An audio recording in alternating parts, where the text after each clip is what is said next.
नमस्कार माझ्या सर्वांना, मी शिवानी. गावाकडच्या स्वादमध्ये आपलं खूप खूप मनापासून स्वागत आहे. तर आज मी तुमच्यासोबत शेअर करत आहे क्रिस्पी स्नॅक्स. ब्रेडपासनं मी अगदी एक क्रिस्पी स्नॅक बनवलेला आहे. त्याला तुम्ही कोणतंही नाव देऊ शकता तुम्ही तुमच्या आवडीनुसार. मी याला क्रिस्पी स्नॅक म्हणूनच नाव दिलं आहे, कारण की हे अगदी क्रिस्पी आहे खायला आणि आतमधनं अगदी स्टफिंगने भरलेलं चीजी असलेलं मस्तपैकी असं सँडविच म्हणू शकतो आपण याला. तर अशा प्रकारे आहे ते. नाव कोणतंही द्या, पण खायला टेस्टी आहे ना, बस झालं.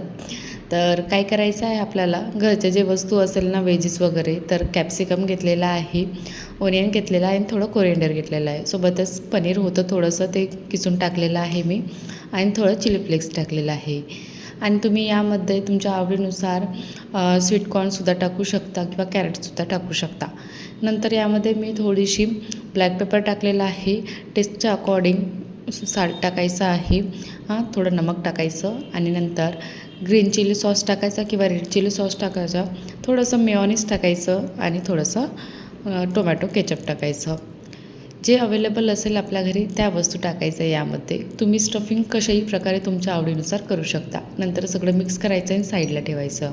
आता स्लरी बनवायची आहे, त्यासाठी मी 2 चम्मच कॉर्नफ्लॉवर घेतलेला आहे. सोबतच त्यामध्ये काश्मीरी रेड चिली पावडर टाकलेला आहे 1 टीस्पून आणि पिझ्झा सीझनिंग टाकलेला आहे किंवा चिली फ्लेक्स किंवा ऑरेगनो जे काही असेल ना, ते सुद्धा तुम्ही टाकू शकता किंवा स्किपसुद्धा करू शकता. आणि त्याची स्लरी आपल्याला थोडं पाणी टाकून बरोबर करून घ्यायची आहे. स्लरी तयार झाल्यानंतर जे ब्रेड होते त्याला सर्कलमध्ये असं झाकणाने किंवा वाटीने किंवा ग्लासने छोट्या मोठ्या आकारामध्ये, तुम्हाला जेवढ्या आकाराचे बनवायचे असेल तेवढ्या आकारामध्ये तुम्ही बनवून कट करू शकता. तर मी हे झाकणाच्याच आकाराने कट केले. नंतर जे उरलेले कॉर्नर्स होते ब्रेड्सचे, त्याला मिक्सरच्या पॉटमध्ये टाकायचं आणि त्याचा ब्रेड क्रम तयार करून घ्यायचा आहे. म्हणजे आपले ब्रेड्स वगैरे बिलकुल वाया जाणार वगैरे नाही, बरोबर ब्रेड क्रम तयार होऊन जाईल.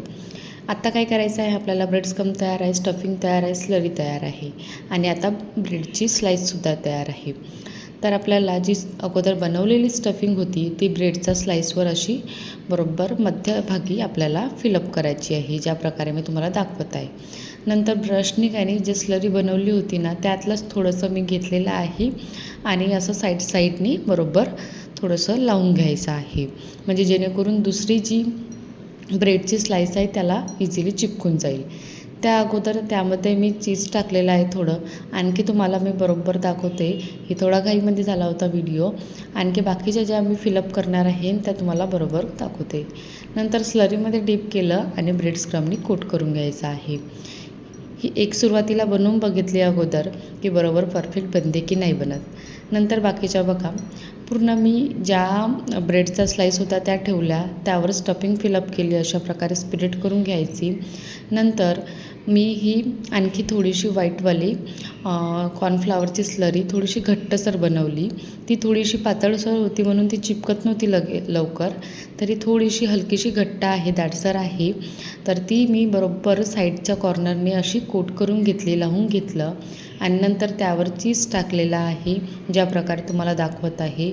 नंतर दुसरी ब्रेडची स्लाईस त्यावर अशी आपल्याला चिपकवून घ्यायची आहे आणि हलक्या हलक्या हाताने कॉर्नर्स पण सुद्धा असे चिपकवून घ्यायचं आहे.